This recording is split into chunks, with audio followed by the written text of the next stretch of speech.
bonsoir Raphaël. Salut Hervé. Donc tu viens nous parler des exoplanètes et d'un MOOC. Alors c'est quoi un MOOC et c'est quoi ces exoplanètes?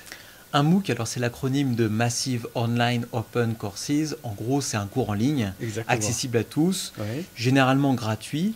Ouais. Et donc nous, on a fait justement un MOOC sur les exoplanètes. D'accord. Alors on c'est qui et qu'est-ce que tu proposes et où est-ce qu'on peut y accéder?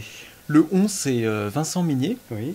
qui travaille au CEA, Oui. et moi-même. D'accord. Donc je travaille aussi au CEA, CEA. donc c'est sponsorisé par le CEA. Tout à fait. Et alors où est-ce qu'on le trouve? On mettra l'adresse, j'imagine. Mais... C'est sur le site internet explore-exoplanète avec un S, Oui.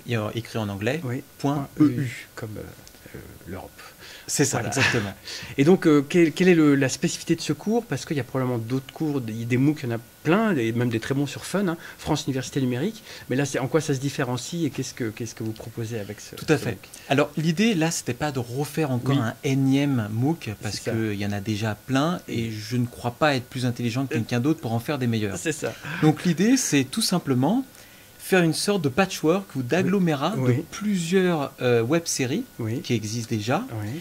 et suivant une trame avec un certain sens, Bien avec sûr. donc Une avec logique, une une logique, progression, exactement, une ouais. continuité, c'est faire que la personne puisse piocher dans différentes sources d'informations, Ouais.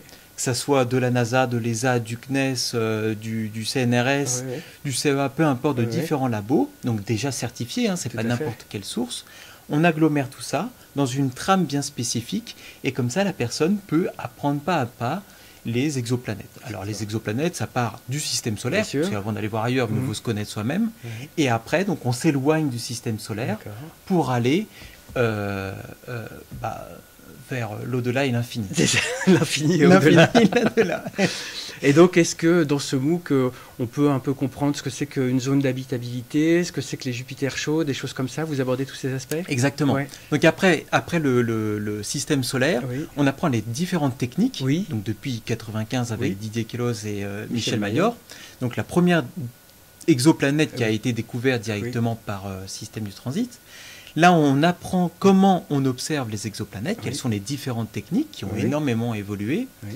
pour aller jusqu'à donc quelles sont les différentes, toute la diversité et un peu la zoologie de C'est ça. toutes ces exoplanètes. Exactement. Et donc apprendre effectivement est-ce elles seraient habitables ou pas, mais qu'est-ce que ça veut dire? Oui, La exactement. zone habitable, ça ne Oui. veut pas dire qu'il y a des petits hommes verts. Exactement. Ça veut juste dire qu'ils sont suffisamment prêts pour éventuellement, s'il y a de l'eau, qu'elle serait liquide, mais Ouais. c'est tout en fait. Exactement. Et donc on aborde tous ces aspects également d'un point de vue biologique. Exactement. Oh, donc ça va très très loin. Ouais. Tu mentionnais Michel Mayor, Didier Queloz, donc qui ont observé la première exoplanète en vitesse radiale Ouais. depuis l'Observatoire de Provence, et on a un Exact. reportage dans cette nuit du Big Bang au Big Bang de l'Observatoire de Provence, du fameux télescope Cool. qui a découvert cette première exoplanète. Et pour finir, donc il y a ce MOOC donc qui est une agrégation et qui va assez loin jusqu'à l'exobiologie, tu le mentionnais. Il y a aussi d'autres petites choses que vous allez rajouter, des jeux sérieux, des choses comme ça. J'ai cru comprendre. Ouais, alors en fait, ce MOOC s'insère dans un projet européen Oui. qui est autour plutôt des atmosphères planétaires. D'accord. Parce qu'en gros, aujourd'hui, donc, on a plein de techniques, Ouais. on a on en est à plus de 4000 exoplanètes, Exactement. mais là, on a envie d'aller à une étape plus Oui. loin, c'est l'atmosphère. Tout à fait. Donc l'atmosphère, voir s'il y a de la flotte, voir s'il y a d'autres trucs, Exactement. et là, c'est vraiment aller plus loin. Ouais, ouais. Notamment préparer la mission Tout JWST à qui fait. va observer en plus de HST, de Hubble, le Space Oui. Telescope. Et donc, du coup, au sein de ce projet, Oui. eh ben, il y a, vous verrez sur le site internet, une partie science Oui. où il y a toutes les informations, les délivrables, comme on dit, Oui. ça veut dire tout ce que le projet apporte en Oui. termes de science. Oui. Et il y a une section learning Oui, oui. où là, c'est pour tout le monde, hein, même la D'accord. partie science, bien Oui, sûr, oui. mais learning, c'est vraiment cette idée de diffusion Oui.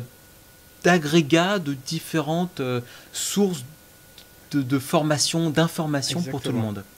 Et l'idée, c'est qu'il y ait des playlists, il y ait des MOOC, il y ait même des jeux de réalité augmentée, Oui, oui, virtuels. oui. On voit les exoplanètes ou des systèmes, même le système solaire, on peut jouer avec. Oui, oui, Des choses que l'on peut télécharger oui. et pour que ça soit ludique, quoi, Exactement. qu'on apprenne de façon fun. Quoi. Tout à fait. Ludique et éducative. Voilà. Tout à fait.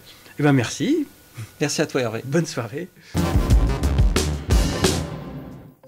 À la fin du XIXe siècle, on envisageait très sérieusement la possibilité que Mars puisse accueillir une vie intelligente, ou tout au moins de l'eau et de la végétation.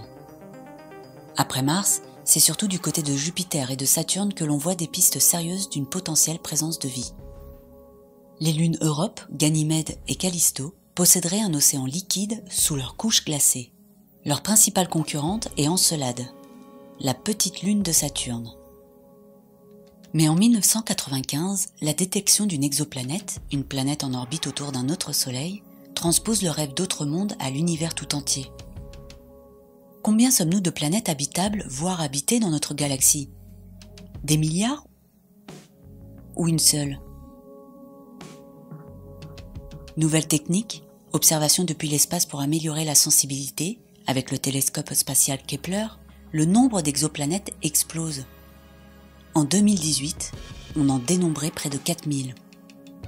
Nous vous proposons de faire connaissance avec l'univers surprenant des exoplanètes. Vous y découvrirez leur diversité, les méthodes de détection et les prochaines grandes missions spatiales à la recherche de ces nouveaux mondes. Bon voyage!